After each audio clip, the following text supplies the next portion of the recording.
የፎርሙላ ወተት ወይም የጣሳ ወተት ስትጠቀሙ እናቶች በተደጋጋሚ የምትሰሯቸው 10 ስህተቶችን ልንገራችሁ። እነዚህ 10 ስህተቶች ምናልባት ባለማወቅ የምትሰሯቸው ነገሮች ናቸው። ልጆቻችሁ ባህሪ ላይና የአንጀት ጤንነት ላይ ግን ወሳኝነት አላቸውና እነዚህ ስህተቶች ከዛሬ ጀምሮ ማስወገድ ይኖርባቸዋል። ስለዚህ እነዚህ ስህተቶች የትኞቹ ናቸው በዝርዝር በዛሬ ቪዲዮ እንመለከታለን። ቪዲዮውን እስከ መጨረሻ ይመልከቱት። በነገራችን ላይ ወላጆች ለእናንተ ቤስት የምትሉት የጣሳ ወተት የትኛው አይነት ነው? እስኪ ሀሳባችሁን ከታች ኮሜንት ላይ አስፍሩልን። በዛሬ ቪዲዮ በምንመለከታቸው ስህተቶች በተለይ 7ኛው፣ 8ኛው እና 9ኛው ብዙ ወላጆች የሚሰሩ ስህተት ስለሆነ ቪዲዮውን እስከ መጨረሻ ይመልከቱ። ብዙ መረጃ ያገኙበታል፣ ብዙ ያተርፉበታል። ይህ ቪዲዮ ለብዙ ወላጆች አስፈላጊ ስለሆነ ማስተማሪያም ስለሆነ ብዙ ሰው እንዳየው ከእናንተ የሚጠበቀው ሁለት ነገር አለ። አንደኛው ቪዲዮውን እስከ መጨረሻ መመልከት፣ ሁለተኛ ላይክ ማድረግ፣ በተጨማሪ ደግሞ ቤተሰብ እንድትሆኑ ተጋብዛችኋል። በነገራችን ላይ ይህ ዩቲዩብ ቻናላችን ብሩህ ኪድስ ይባላል። በዚህ ብሩህ ኪድስ ዩቲዩብ ቻናላችን ዘውትር ሰኞ፣ ሮብና አርብ አዳዲስ መረጃዎችን ለእናንተ ለወላጆች የምናቀርብበት የምናስተምርበት ነው። እነዚህ ቪዲዮዎች ወደ እናንተ እንዲደርሱ ከፈለጋችሁ አንደኛ ሰብስክራይብ ማድረግ አትርሱ፣ ሁለተኛ የደወል ምልክት መጫኑን አትርሱ። ሌሎችም ወላጆችም ይህ ቪዲዮ እንዲያዩት ጋብዟቸው።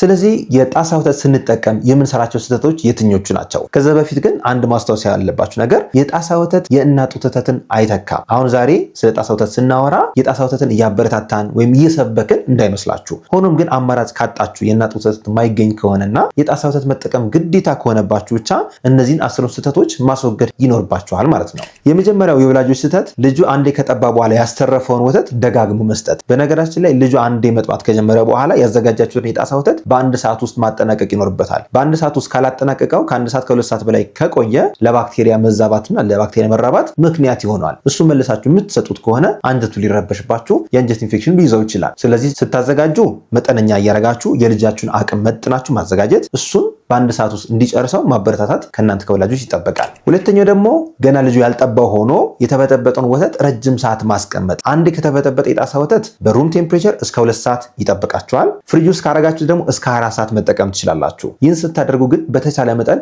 ብዙ አዘጋጅቶ ከማስቀመጥ ይልቅ በመጠን ማዘጋጀት። ባይጠባውም ልጁ አንድ ከተዘጋጀ ከ2 ሰዓት በላይ ቦትል ውስጥ መቀመጥ የለበትም። ይህም ለባክቴሪያ መራባት እንደ ምክንያት ስለሚቆጠር ነው። በነገራችን ላይ በጣሳ ወተትና በጡት ወተት ያደጉ ህጻናትን ስናነጻጽራቸው በጡት ወተት ያደጉ ህጻናት ብዙ ጊዜ የአንጀት ኢንፌክሽን አያጋጥማቸውም። ቢያጋጥማቸውም መቆጣጠር ይችላሉ።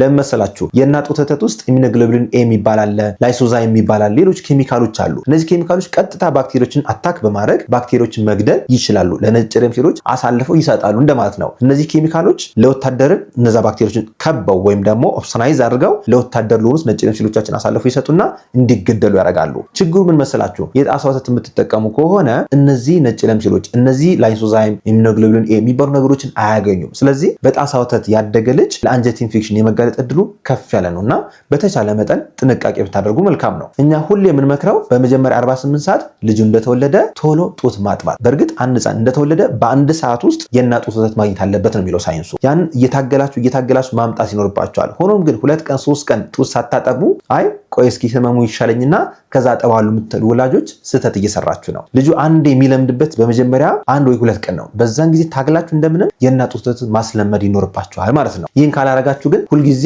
የጣሳ ወተት ነው። የጣሳ ወተት ደግሞ ሪስክ ይኖረዋል ማለት ነው። ክፍት የስራ ቦታ ለአካውንታንቶች ብሩህ ኪድስ ልዩ የህፃናትና ታዳጊዎች ክሊኒክ ልምድ ያላቸውን አካውንታንቶች አወዳድሮ መቅጠር ይፈልጋል። ብዛት 2 ጾታ ሴት፣ በአካውንቲንግ የተመረቀች፣ በፒችትሪ አካውንቲንግ ሲስተም 1 ዓመትና ከዛ በላይ የሰራች፣ ደሞዝ በድርጅቱ ስኬል መሰረት ይሆናል። አመልካቾች ሲቪያቸውና ሙሉ መረጃቸውን ቴሌግራም ላይ መላክ ይችላሉ። የቴሌግራም አድራሻ @ብሩህ ኪድስ ክሊኒክ ብለው መላክ ይችላሉ። ወይም ወይም በአካል መጥተው ማስረከብ ይችላሉ። ለተጨማሪ መረጃ የክሊኒኩን ዌብሳይት ወይም ስልኮቻችን መጠቀም ይችላሉ። ሶስተኛው የወላጅ ስህተት ደግሞ ልጆቻችን እንዲወፍሩልን እያሉ የጣሳ ወተት ዱቄቱን ከፍ አድርጎ መበጥበጥ። ይህ ትክክል አይደለም። ሁልጊዜ በምስሉ ላይ እንደምትመለከቱት ይህ ስኩፕ 1 ማንኪያ ነው። ይህን ማንኪያ ስንጠቀም ዱቄቱን ስንቀንስ እስከ ገደቡ እስከ አፉ ድረስ ብቻ እንጂ ቆልለን ማድረግ የለብንም። እንደዚህ ቆልለን የምናደርግ ከሆነ ዱቄቱ ከማንኪያው በላይ ቁጭ የሚል ከሆነ ይህ ስህተት ነው። ትክክለኛው ይሄኛው ነው። በማንኪያው ልክ በማንኪያው ገደብ ልክ ወይ በሆነ ነገር ሸረፍ አድርጋችሁ በዛ መጥናችሁ መስጠት ይኖርባችኋል። ከዛ በላይ መሆን የለበትም፣ በታችም መሆን የለበትም። ብዙ ጊዜ ወላጆች ዱቄቱን ስላበዛችሁ ልጆቻችሁ የሚወፍሩላችሁ ይመስላችኋል አይደለም?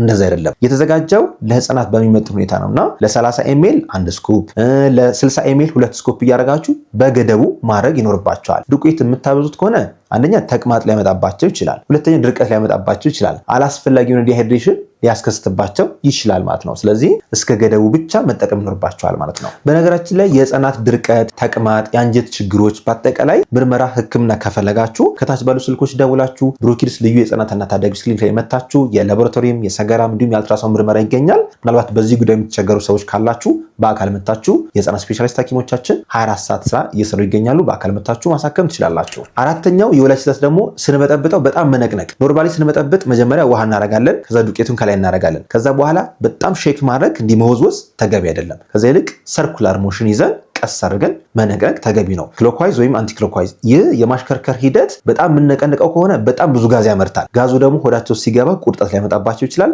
ሆዳቸው በጣም ሊረብሻቸው ይችላል። ቀስ ብለን የምናሾረው ከሆነ ግን ጋዝ ብዙ ፕሮዲውስ አያደርግም። ጋዝ ያልበዛበት ከሆነ ደግሞ ቁርጠትን ይቀንስልናል ማለት ነው። ስለዚህ ወተት በጣም መበጥበጥ የለበትም። እንዲህ የምንበጠብጠው ለሜዲኬሽን ሲሆን ነው። ሽሮፖች ሲሆኑ በጣም መበጥበጥ ይኖርብናል። ወተት ግን እንደዛ መበጥበጥ የለበት። አምስተኛው ስህተት ደግሞ ዱቄት ካረግን በኋላ ውሃ ከላይ መጨመር። ትክክለኛው ስቴፕ እንደሚመሰላችሁ መጀመሪያ ፈልቶ የቀዘቀዘ ውሃ ወይም ለብ ያለ ውሃ ይኖረናል። እሱ ላይ ዱቄት እናረጋለን እንጂ ዱቄቱ ላይ ውሃ እናረግም። ይሄ ኦርደር መዛባት የለበትም። ዱቄቱ ላይ ውሃ የምናረግ ከሆነ የጋዝ ፕሮዳክሽኑ በከፍተኛ መጠን ይጨምርብናል። ስድስተኛው ስህተት ደግሞ ጡጦን በአግባቡ አለመቀቀል። ብዙ ጊዜ ጡጦ ብዙ ክርክሮች ስላሉት እነዛ ክርክሮች ውስጥ ባክቴሪያ የመያዝ እድል አለው፣ ፈንገስ የመያዝ እድል አለው፣ ወይም ሌሎች ጀርሞች ሊገቡ ይችላሉ። ስለዚህ የጡጦ እቃዎችን ስንቀቅል ሁሉንም የጡጦ አካል በሚፈላ ውሃ ውስጥ መዘፈቁና ሁሉም አካል ንጹህ መሆኑን እርግጠኛ መሆን አለብን እንጂ ለምሳሌ ውሃው ላይ አንሳፈን ግማሽ ቦትል ወይም ግማሽ ጡጦ ተቀቅሎ ግማሽ ጡጦ የማይቀቀል ከሆነ ባክቴሪያው በአንደኛው ጎን ሊቆይ ወይም ሊቀር ይችላል ማለት ነው። ስለዚህ በተቻለ መጠን ስንቀቅለው ሙሉ የጡጦን አካል ውሃ ውስጥ ዘፍቀን መቀቀል ይኖርብናል ማለት ነው። ሰባተኛው ስህተት ደግሞ ማይክሮዌቭ መጠቀም። ወተትን ለማሞቅ በተለይ የጣሳ ወተትን ለማሞቅ ማይክሮዌቭ በፍጹም መጠቀም የለብንም። ማይክሮዌቭ እንግዲህ ብዙዎቻችን ምሳ ለማሞቅ እንጠቀምበታለን። ሌሎች ነገሮችን ቶሎ ለብ አድርጎ ለመጠቀም እንጠቀማለን። እሱ ችግር የለውም። ግን በፕላስቲክ ኮንቴነር ማንኛውም ነገር ማይክሮዌቭ ውስጥ ገባ ማለት ማይክሮፕላስቲክ እንዲለቀቅ አደረግን ማለት ነው። ስለዚህ ማይክሮዌቭ ውስጥ በፍጹም የጣሳ ወተትም ሆነ የእናት ወተት ማሞቅ የለብንም ማለት ነው። በነገራችን ላይ ላስቲክ ነክ ማንኛውም ነገሮች ጡጦ ሊሆን ይችላል፣ ሃይላንድ ሊሆን ይችላል፣ ከፍተኛ ሙቀት ሲይዙ በማይክሮዌቭ ወይም በፀሐይ ብርሃን ከፍተኛ ሙቀት ከያዙ ማይክሮፕላስቲክ ይለቃሉ። እነዚህ ማይክሮፕላስቲኮች ደግሞ ሆርሞናል ዲስራፕሽን ወይም የሆርሞን መቀየር ያስከስታሉ። አንዳንድ ጊዜ እስከ ካንሰር ድረስ ሊያመጡ ይችላሉና በተቻለ መጠን የላስቲክ ነገር የምንጠቀም ከሆነ ማይክሮዌቭ ውስጥ ወይም ደግሞ ከፍተኛ ሙቀት ያለበት ቦታ ማስቀመጥ የለብንም ማለት ነው። ስምንተኛው ስህተት ደግሞ የተከፈተ የቆርቆሮ የዱቄት ወተትን ከአንድ ወር በላይ መጠቀም። በነገራችን ላይ የዱቄት ወተት ዋናው ጣሳው ማለት ነው አንዴ ከተከፈተ ተጠቀሙ የሚለው እስከ አንድ ወር ነው። ከአንድ ወር በላይ የምንጠቀም ከሆነ ለኮንታሚኔሽን ሪስክ የተጋለጠ ነው ይላል። ምክንያቱም ሁልጊዜ ስንከፍት ስንዘጋ ሁልጊዜ በእጃችን ስንነካው የተወሰነ ባክቴሪያ መግባቱ አይቀርም። ይህ ደግሞ ከአንድ ወር ከሁለት ወር በላይ ቆየ ማለት ለሞልድ፣ ለባክቴሪያ፣ ለፈንገስ ተጋላጭ ይሆናል ማለት ነው። ስለዚህ በተቻለ መጠን አንዷን ቦትል ወይም አንዱን ቆርቆሮ ከአንድ ወር በላይ ባንጠቀሙ ይመከራል። ዘጠነኛው ስህተት ደግሞ ብራንድ መቀየር፣ ከአንደኛው ብራንድ ወደ ሌላኛው ብራንድ። አሁን ገበያ ላይ ብዙ አይነት ብራንዶች ስላሉ ወላጆች ብዙ ጊዜ ይቸገራሉ ለመምረጥ ማለት ነው። አንዱን ይሞክሩትና ሆዱን ቆረጠው ብለው ሲያስቡ ወደ ሌላ ሽፍት ያደርጋሉ። አንዱን ይሞክሩና ወደ ሌላ ሽፍት ያደርጋሉ። ይህ አስሬ ማቀየር አንጀታቸው ሬዲ ስላልሆነ ለልጆቻችን በጣም ውዝግብ ይፈጥራል። ለአይምሯቸውና ለጨጓራቸው ለአንጀታቸው በጣም ውዝግብ ይፈጥራልና ቶሎ ቶሎ መቀየር አያስፈልግም። መቀየር ካለባችሁም የጤና ባለሙያ አማክራችሁ ምርመራ አድርጋችሁ በትክክል ያ ወተት ለልጆቻችሁ እንዳልተስማማ እርግጠኛ ስትሆኑ ብቻ ነው እንጂ ቶሎ ቶሎ ስለቀየራችሁ የሆዳቸው ቁርጠት ይሻላል ማለት አይደለም። በነገራችን ላይ ከዚህ በፊት ስለ ኢንፋንታይል ኮሊክ ወይም ስለ ቁርጠት ሌላ ቪዲዮ ሰርቼላችሁ ሰርቼላችሁ ነበርና እሱን ቪዲዮ ወደ ኋላ መለስ ብላችሁ ብታዩት ጋብዛችኋለሁ። የመጨረሻውና 10ኛው ስህተት ደግሞ ትክክለኛ ያልሆነ ውሃ መጠቀም። እንግዲህ ውሃ ብዙ አይነት ሶርስ አለን። የሃይላንድ አለ፣ የጃር አለ፣ የቧንቧ አለ። ብዙ ጊዜ እንወዛገባለን ለልጆቻችን የትኛው እንጠቀም ብለን። ለልጆቻችን ሴፈስት የሚባለው አሁን ባለው ሁኔታ የተጣሩ ውሃዎችን መጠቀም ነው። በእርግጥ እነሱም የራሳቸው ሪስክ ሊኖራቸው ይችላል። ምን ያህል ፀሐይ ላይ እንደቆዩ አናቅም፣ ምን ያህል ትራንስፖርት ላይ እንደቆዩ አናቅም። ግን በተቻለ መጠን የምንጠቀመው ውሃ ፈልቶ የቀዘቀዘና የተጣራ ውሃ ቢሆን ይመከራል። ለምን? ህፃናት በመጀመሪያ 3 ወር 4 ወር ኢሚኒቲያቸውን የበሽታ መከላከል አቅማቸው በጣም ዝቅተኛ ስለሆነ አይችሉትም፣ ለአንጀታቸው ሊከብዳቸው ይችላል። ስለዚህ የቧንቧ ውሃን እንደ አማራጭ መጠቀም እኔ በፍጹም አልመክራችሁ። በተለይ አሁን አዲስ አበባ ላይ ታዩታላችሁ ምን አይነት ውሃ በቧንቧ እንደሚመጣና ያ ደግሞ ለህፃናት በጣም ሪስኪ ነው። ኢቭን አፍልቶ ራሱ ለመጠቀም በጣም ያሳቅቃል። ስለዚህ ለልጆቻችሁ የተጣራ ፈልቶ የቀዘቀዘ ፀሐይ ላይ ያልቆየ ውሃ ብትጠቀሙ እመክራችኋለሁ። እንግዲህ እነዚህ 10 ስህተቶችን ካስወገዳችሁ የጣሳ ወተት የሚጠቀሙ ልጆች ቢያንስ አንጀታችሁ ጤነኛ ሆኖ መቀጠል ይችላል ማለት ነው። እነዚህ ስህተቶች ሁልጊዜ ጥንቃቄ ማድረግ ያለብን ነገር ነው። እንግዲህ መረጃውን ከወደዳችሁት ላይክ አድርጉ። ያልገባችሁ ነገር ካለ በተለይ የጣሳ ወተት አጠቃቀም በተመለከተ ያልገባችሁ ያጋጠማችሁ ነገር ካለ ከታች ኮሜንት ላይ አስፍሩልን። እናንተም ቤተሰብ እንድትሆኑ ተጋብዛችኋል። ዶክተር ፋሲል ነኝ፣ የህፃናት ስፔሻሊስት ሐኪም ከብሩክ ኪድስ ልዩ የህፃናትና ታዳጊዎች ክሊኒክ። መልካም ጊዜ